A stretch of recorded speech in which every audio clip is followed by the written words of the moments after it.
जिस काल ने इसको बताया, सतगुरु के अंदर आते ही, बाँ पकड़ते ही, शरण में आते ही भाग खड़ा होया। क्यों? उसने गवाही नहीं करी कि किसी महापुरुष का दर्शन करे। वो काल है।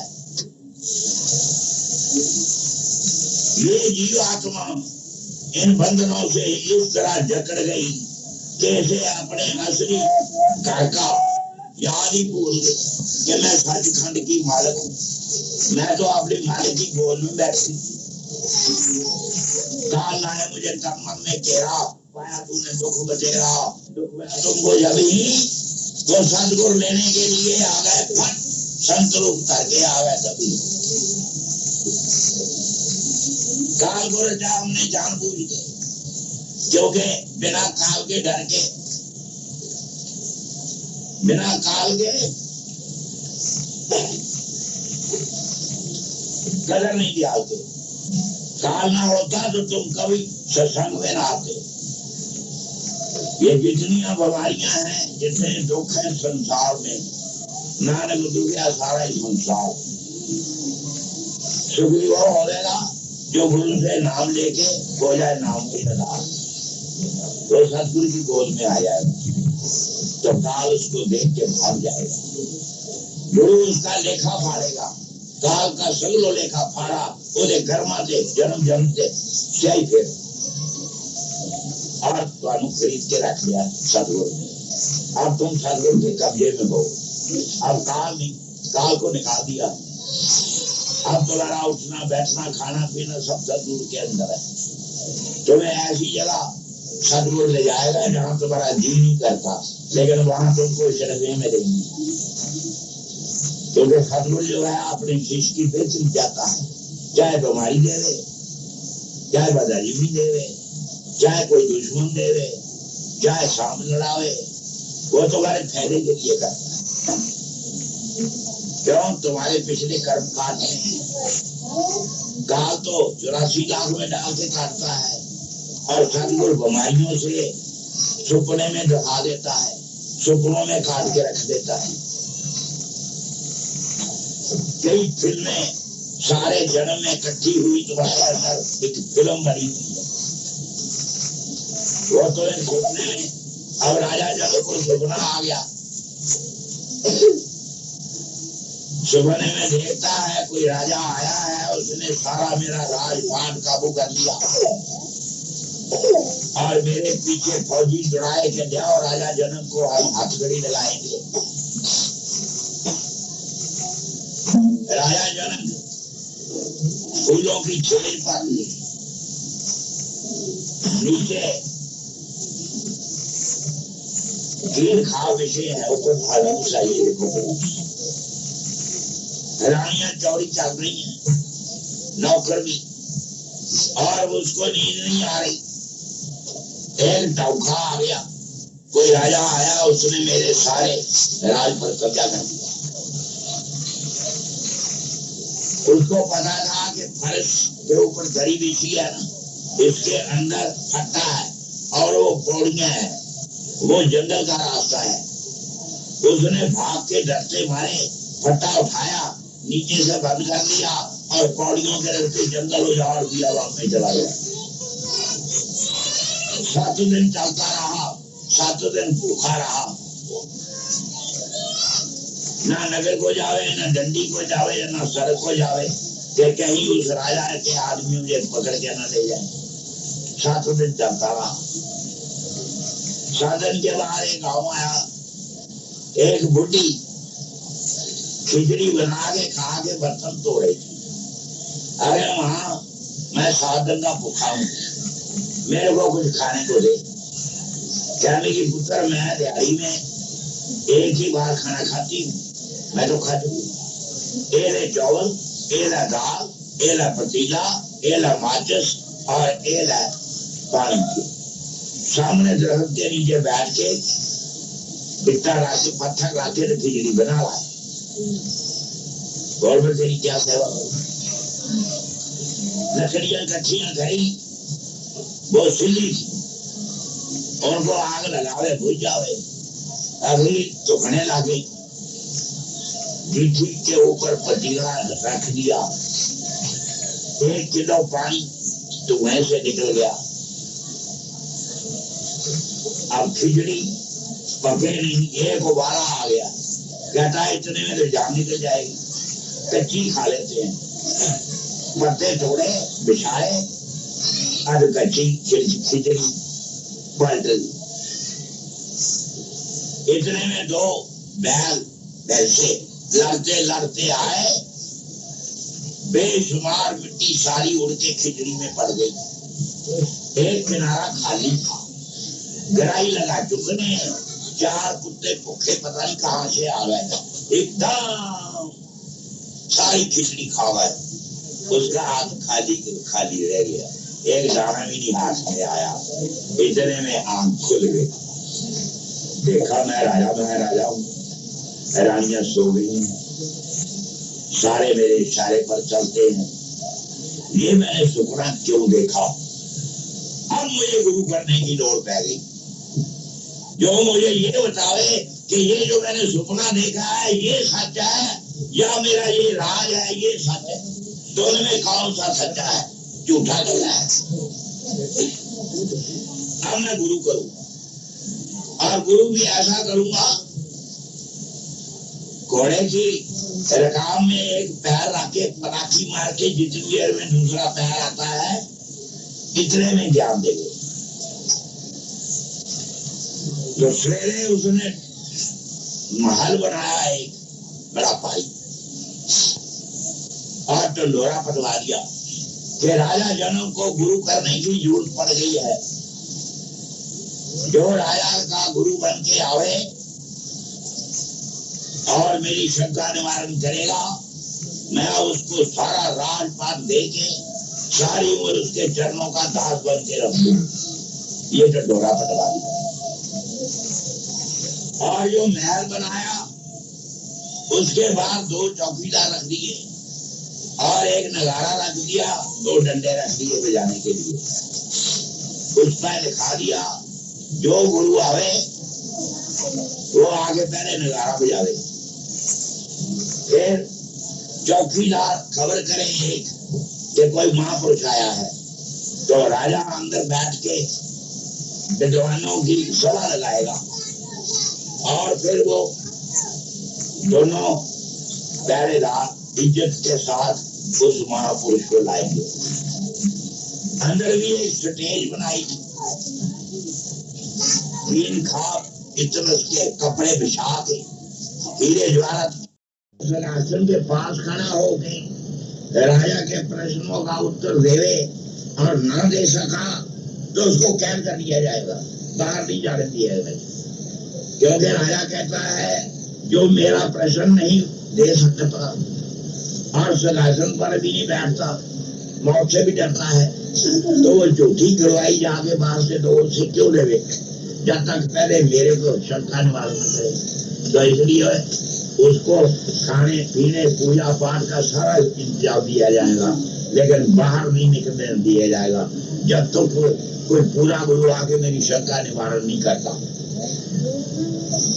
5 साल गुजर गए, 5000 कैदी, बड़े बड़े मंडलेश्वर योगीश्वर रिद्धियों सिद्धियों वाले, तो बड़े बड़े मठों के मालक, हाथियों पर चढ़ने वाले, कोई भी राजा के प्रश्न का उत्तर नहीं दे सका, तो सब कैदी बन गए। 5 साल गुजर गए, कैदी बन गए सारे 5000, सारा महल भर गया कैदियों से। अंदर भजन कर रहे हैं, तप कर रहे हैं, योग सिद्धियां कर रहे हैं, खाने पीने को मिल जाता है, लेकिन बाहर जाने का हुक्म। एक पंडित था बड़ा ज्ञानी, उसके दिल में भी ख्याल आया कि मैं राजा जनक का गुरु बन के सारा राजपाट लेके और उसे सारी उम्र सेवा दूं। तो एक प्रश्न उसके अंदर था, कहता कहीं यही ना वो डाल देवे। जो लगा है प्रश्न का उत्तर ढूंढने, 11 बजे से 1:30 बज गया। उसके पास उसकी औरत लेटी हुई थी, 8 महीने का बच्चा पेट में था। वो बच्चा बोल उठा, अरे पिताजी 11 बजे के लगे हुए, 1:30 बज गया, तुम्हारे सवाल का प्रश्न तुमको मिला नहीं। तुम्हारे प्रश्न का सवाल का जवाब तो ये है? अब उसको खुश होना चाहिए कि मेरे घर में बड़ा भारी महात्मा पैदा हो गया, लेकिन वो रिद्धियों वाला था, उसको अहंकार था। कहने लगा, अरे साले माँ के घर में बैठा मेरा गुरु बन रहा है, जा तेरे ठोला के टेढ़े हो जाए। मैं कर दिया अंदर ही, हाथ भी टेढ़े, मुंह भी ढीला, टांगे भी टेढ़ी, और जाके सवेरे ही राजा जनक के दरबार में जाते कह दो 9वें महीने वो बच्चा पैदा हुआ, बेड़ा बेड़ा मांगे टेढ़े हैं, नाम रख दिया अष्टावक्र। 12 साल का हो गया। माँ ने सोचा गरीब ब्राह्मण का बेटा है, 2-4 अक्षर संस्कृत के इसको अंदर डलवा दूं, लोगों के ब्याह शादियां करेगा तो अपना रोटी का गुजारा कर लेगा। तो लेकर के पंडित जी के पास आ गई, अरे महाराज जी ये गरीब ब्राह्मण का लड़का है, 4 अक्षर इसके अंदर पा दो, ये रोटी जोगा हो जाएगा। कहने लगे, माँ तू जा, आज सब इसको पढ़ा के भेजूंगा। तो चली गई। कहता बेटा कहो,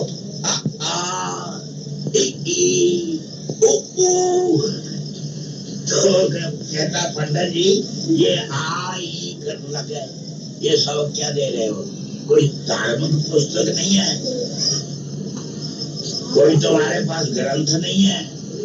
अरे बेटा ग्रंथ क्या होता है? ये भागवत, रामायण, उपनिषद, गीता। अरे गीता है आपके पास? अरे ले आओ। और पंडित जी गीता उठा लाए, कहने लगे शुरू से एक एक श्लोक सुनते जाओ मेरे से जुबानी। 18 अध्याय गीता के, एक एक अध्याय में कितने कितने श्लोक सारे जुबानी सुना दिए और चरणों में गिर गया। अरे महाराज आपको कौन पढ़ावे, आप तो पढ़े हुए ज्ञानी पैदा हुए, मैं आपको दंडवत करता हूँ। तो आ गया रटता रटता, रास्ते में मुंडे गुल्ली डंडा खेल रहे थे, कहने लगा यारो मैंने भी गुल्ली डंडा खिला लो।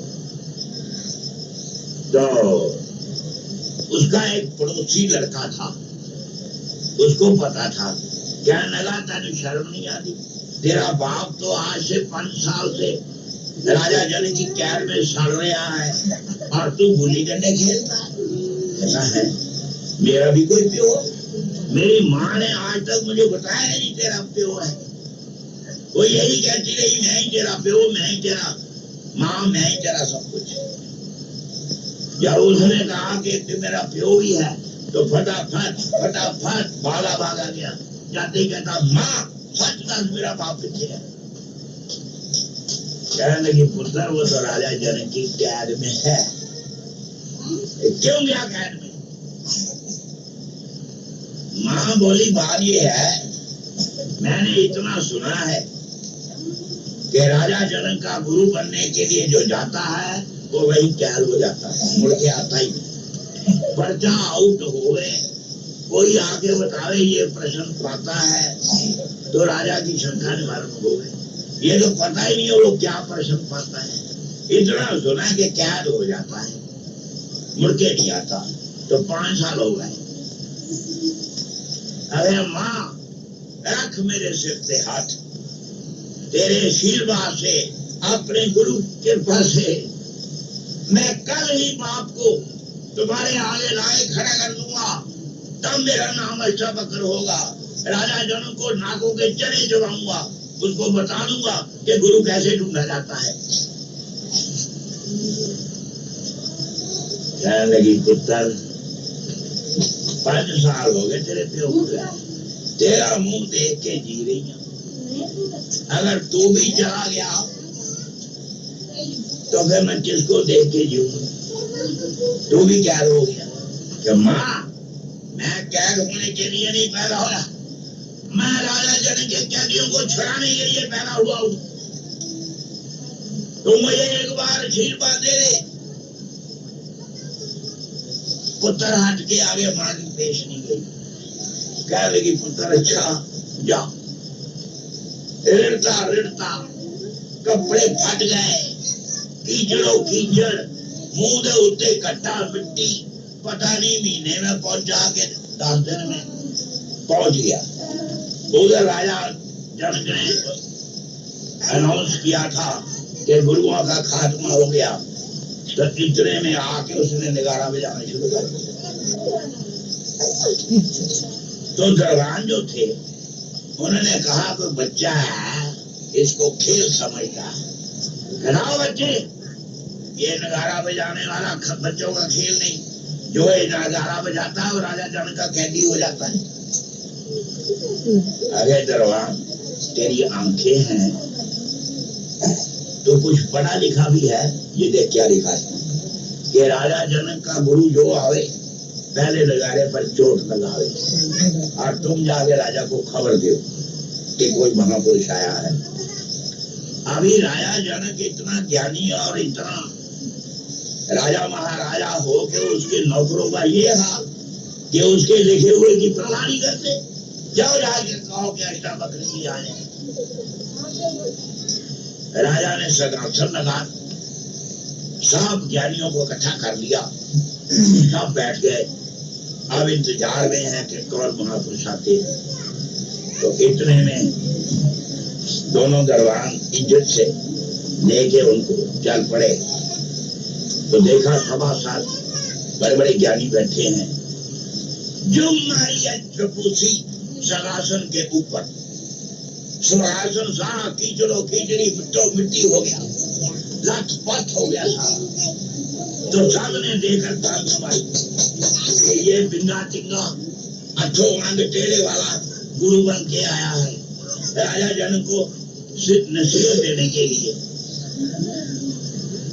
जब तालियां मार, उसने भी तालियां मारी, जब तालियां बजी तो बोलते हैं राजा जनक ये क्या चमारों की सभा लगा रखी है।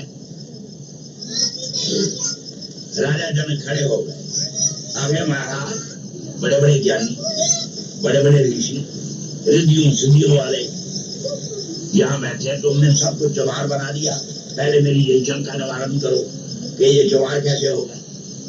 फिर सुन राजा, नदी टेढ़ी मेढ़ी होती है, उसके पानी के मिठास में फर्क नहीं आता, गन्ना टेढ़ा मेढ़ा होता है, उसके रस में फर्क नहीं आता, शरीर गोरा काला टेढ़ा मेढ़ा होता है, उसकी आत्मा की रोशनी में फर्क नहीं होता। ये आत्मदर्शी नहीं है, ये चमड़े की परीक्षा करने वाले हैं, जमार नहीं तो और कौन है। मैंने इनको डिग्री ठीक दी है, इन्होंने मेरे शरीर को देख करके ताली मारी है, मेरी आत्मा को नहीं देखा जो इनको अन्ना कर सकती है, जो इनको दृष्टि दे सकती है, उसको नहीं चाटी मारी। ये आत्मदर्शी नहीं है, ये जबरदर्शी है, ये जवार है सारे। वजीर उठा, अरे महाराज राजा के प्रश्न, ओए वजीर अभी वो जमाना नहीं आया कि जोड़ी कोई करेगा, पिटाई किसी की होएगी और सवाल जो आप वकील से किए जाएंगे। राजा जनक हुआ नहीं है, प्रश्न तेरे नहीं है, राजा जनक के हैं। बैठ जा, अभी तेरी जरूरत नहीं पड़ी। राजा जनक उठेगा तो जवाब दूंगा। राजा फिर उठा, आगे महाराज मेरा प्रश्न, माधवा जी खाना खा के जाना पड़ेगा, सोनलाल का घर है, किसी और का नहीं है। और भी मैं तो छुट्टी में आपको दे देता था, लेकिन सोनलाल के घर से छुट्टी नहीं। सोनलाल महात्मा जी को जप्पा पालू। अच्छा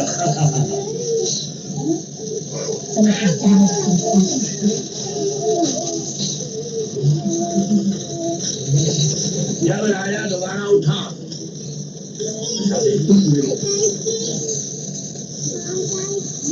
तो बोलते हैं राजन, ये तेरे ज्ञानी ज्ञानी बड़े बड़े योगी, मैं इन सबसे पूछता हूँ कि ये मरने से क्यों डरते हैं? ये सिंहासन पर बैठ के इन्होंने टिच क्यों नहीं करवाए, गले क्यों नहीं कटवाए? राजन, जो मौत से डरता है वो किसी को निर्भय क्या करेगा? गुरु सोई जो निर्भय करे। उठो, प्रसाद करो। ये मौत से डरने वाले हैं, ये तुम्हारा क्या मौत से डर हटाएंगे? ये तुम्हारे ज्ञानी ज्ञानी है। फिर ये कैदी हुए पड़े हैं, तेरे कैदी बने हुए हैं, क्योंकि तू खड़ा होके भी सवाल का जवाब दिया तो राजा की तसल्ली नहीं कर सका। तो राजा जनक,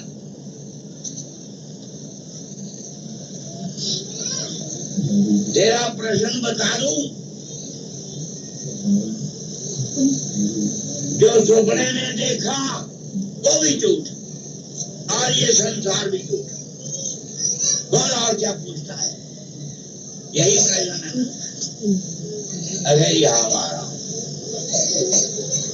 तो फिर महाराज जी, सपना भी झूठ, जगत भी झूठ, तो सच क्या है?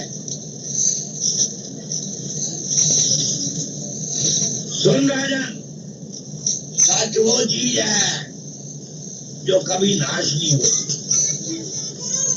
ये संसार नाश होने वाला है, आए हैं तो जाएंगे। राजा रंग फकीर, कोई सगासन चढ़ चले, कोई बांधे जाएंगे जंजीर। ये सारा संसार झूठा है, आना जाना है। हर कोई टाइम लेके आया, श्वास गिन के लाया है। अपनी अपनी उम्र, अपनी अपनी स्टेज पर एक्टिंग करके नाटक मंडली में तो नीचे उतरता जाएगा, चलता जाएगा। तो इसलिए ये संसार सच नहीं है। बाकी जो सपने में तूने देखा है वो पिछले कर्म का नाटक किया हुआ वो दिखाया गया है। तो इसलिए वो भी झूठा। वो भी 2.5 घंटे में तुम्हें 7 दिन भूखा रखाया और 7 दिन के बाद 5 साल ये कैदी हो गए तेरे, तूने शंका निवारण करने के लिए। और फिर तू कहता है कि मुझे ऐसा गुरु मिले जो घोड़े की रिकाब पर पांव रखते, इतनी देर में दूजा आता है, इतने में ज्ञान दे। मैं वो गुरु नहीं, मैं तो घोड़े की रिकाब के लिए पांव उठाऊंगा, पांव रखूंगा, मेरी नहीं दूंगा। पहले ही तुमको ज्ञान सत्य दिखा दूंगा, बाद में तुम्हें दूसरा पैर रखने की नौबत ही नहीं आई। चल घोड़ा तैयार कर, एक तू होगा एक मैं हूँगा, और नहीं किसी को साथ लेना, क्योंकि प्रश्न तेरा मेरा है। सारे देखते के देखते रह गए, बाहर ले गए तो घोड़ा तैयार हो गया। कहने लगे राजन, रख हाथ घोड़े की पीठ पर। उसने रखा, उठा कदम, उठाया, बल ये मन तेरा है कि मेरा है? अगर जी मैंने दे दिया आपको तन मन धन, तो मेरे मन का ऑर्डर है कि दाहिने कान की ओर ख्याल करके जो अंदर से आवाजें आती है उसके सुनने में लग जा। जहां उसने आंख बंद करके दाहिने ओर की ध्यान दिया, घंटे, घड़ियाल, डमरू, बंसुरी, एकदम 10 प्रकार के बाजे बज उठे। अनस की धुन प्यारी, साधो अनस की धुन प्यारी वे, घंटा, शंख, बंसुरी, वीणा, ताल, मृदंग, नगारी वे, पहले पहले रल बाजे पाछे न्यारी न्यारी वे, जिंदन पुरुष नाच पीछे काया कपटकारी वे, ब्रह्म जोश का दर्शन ये देखी बात है। एकदम घंटे शंख घड़ियाल बज उठे, रोशनी के लिशकारे उठने लगे। ये स्वतंत्रता उग में सूर्य चढ़े हजार, इन्हें जन दो दिन हो रहा। गुरु के बगैर न आया न चला गया। हालांकि उसके अंदर बढ़ के पौड़ी चढ़ के कुछ नजारा देख ला, जेड़ा सारे जगदा वाली और प्रीतम प्यारा देख ला। तेरे अंदर उड़ रहे बमान, झूला झूल रहे भगवान, अंदर हनुमान बलवान, राम का प्यारा देख ला। तेरे अंदर खिल रही गुलजार, उसे फुल्लां दी बहार, उसे सूरज चंद हजार, लखों तारा देख ला। ए मैं वसया तेरे अंदर, अंदर बीज बना ला अंदर, वो तेरा सतगुरु वरदा तेरे अंदर, तो मेरा इशारा देख ला। मन के मंदिर में जगा लो, जो आत्म राम की, श्वास श्वास में जोड़ रखो, तार हर के नाम की, या दिल भर में सदा लगी रहने दो, तार टूट न जाए हर से जुड़ा रहने दो। जागरण में सोवन करे, सोवन में लिव लाए, सुध समानी शब्द में ये तार टूट न जाए। मन मस्त हुआ तब क्यों बोले, मन मस्त हुआ तब क्यों बोले, हीरा पायो गाठ गठे आयो, वार वार अब उसको क्यों खोले। मन मस्त हुआ तब क्यों बोले, हल्की थी तो चढ़ी तराजू, हल्की थी तो चढ़ी तराजू, पूरी हो गई क्या तो ले। मन मस्त हुआ तब क्यों बोले, सुरत कलारी गई मतवारी, सुरत कलारी गई मतवारी, मधवा पी गई फिर तोले। हंसों ने पाया मानसरोवर, हंसों ने पाया अंदर मानसरोवर, आप बाहर ताल तलैया क्यों डोले। मन मस्त हुआ तब क्यों बोले, तेरा साहब है गटमाई, तेरा साहब है गटमाई, अरे बाहर नैना क्यों खोले। कहे कबीर सुनो भाई साधो, मेरे सतगुरु मिल गए मैंने तेरे होते। जहाँ अंदर मारी जाती मिल जाती मस्त गुआती, अरे कान मुदरी को आंख मत खोल, चढ़ के आकाश का दरवाजा खोल, आंख कान मुंह ढांप के नाम निरंजन ले। तेरे अंदर के पट तब खुले जब बाहर के वट दे। थोड़ी देर में ख्याल आया, पाँव थक गया है, रख दू रकाम है ये क्या, किसको कह रहा हूँ, मन तो मेरा है ही नहीं, बगानी मन को मैं कैसे ऑर्डर दे दूं, गुरु था मार देगा मेरे को। थोड़ी सी शंका आई, बस फिर गड़ गया। ओ आई जहाज में चांद सूरज लंघ गया, सैंडल कलम त्रिकुटी सुन महासुन कमर गुफा सतलोक के नागे में पहुंच गया। अंदर खिड़की खुली है, अंदर से आवाज आई, चले आओ, मेरा रूप कोई नहीं, मैं निराकार हूं, बोलो किस रूप में आऊं। इतने में गुरु जी ने उसको नीचे गिरा दिया। राजन साथ तो देखा कि महाराज जी गजब का देखा, मैं तो अपने आप को ही भूल गया, मुझे तो साथी साथ नजर आ रहा था। तो महाराज जी आपने मेरा खिलौना खो लिया कि नहीं राजन दे के जाऊंगा, लेकिन अभी तेरी परीक्षा करनी है। प्रजा ने तुमको अपनी रखवाली के लिए, रक्षा के लिए राजा बना के खड़ा किया है। ये सारी कमाई राज की ये पब्लिक है, मैं बगानी चीज को दक्षिणा में नहीं देता हूँ। कोई किसी की लड़की चुरा के कहे मैं इसका ब्याह करके बाप का कन्यादान ले लूं, तो पराई लड़की कोई कन्यादान का पुण्य ले सकता है? अपनी लड़की का ब्याह करके तो हर कोई खुश देता है। मैं बगानी चीज लेता, अपनी चीज दे कोई। महाराज ये मेरा शरीर, राजा जन मैं तेरे से ये पूछता हूँ, तेरी माँ के पेट के अंदर 5 महीने का जब पूरा शरीर भर चुका था, तू अभी उस पे आया नहीं। माँ कहती थी पत्थर पड़ा है पत्थर, और जब तू आया कहती अब हिल पड़ा है, अब जान आ गई है। 9 महीने माँ के पेट में रहा,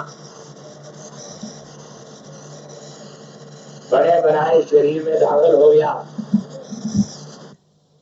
पूरा बना था, खिड़कियां लगी थी, रोशनदान लगे थे, लैंटर पड़ा था, दरवाजे लगे थे, बने बनाए मकान में आगे अब माल का मकान बन रहा है। अरे तो तुम्हें कुछ सालों के लिए उधारा दिया गया है, जिस वक्त तेरा किराया पूरा हो जाएगा तेरा शरीर आग में जला दिया जाएगा जो तू मुझे दे रहा है। ना तू इसको साथ लाया ना तू इसको साथ ले जाएगा। जिस मालिक ने शरीर बनाया वो इसको खाली कराएगा और तेरे घर वाले खूब के राख कर सकेंगे और तू अकेला आया माँ के पेट में और अकेला ही संसार से चला जाएगा। ये तेरा शरीर है, ये भी बताना है। अपनी चीज देखो महाराज मेरी आत्मा, बस उस परमात्मा को आत्मा की योग है। ईश्वर अंश जीव विनाशी, ईश्वर अपनी अंश ही चाहता है। अब तूने मेरे से वादा किया तन मन देने की, तो ये अब राजपाट मेरा है, निकल जा मेरे राज से, नहीं तो कैद कर लूंगा। फिर अच्छा जी चल पड़ा। कहने लगे हो जाने वाले मुसाफिर का बात सुन, जी महाराज नौकरी करेगा। बात ये है, ये मेरे राज जो है, राजा तो मर गया जनक, तो अब ये राज मैंने उससे ले लिया है। अब मुझे राज करना आता नहीं, मुझे कोई ट्रेंड राजा ढूंढना पड़ेगा जो राज को चलावे।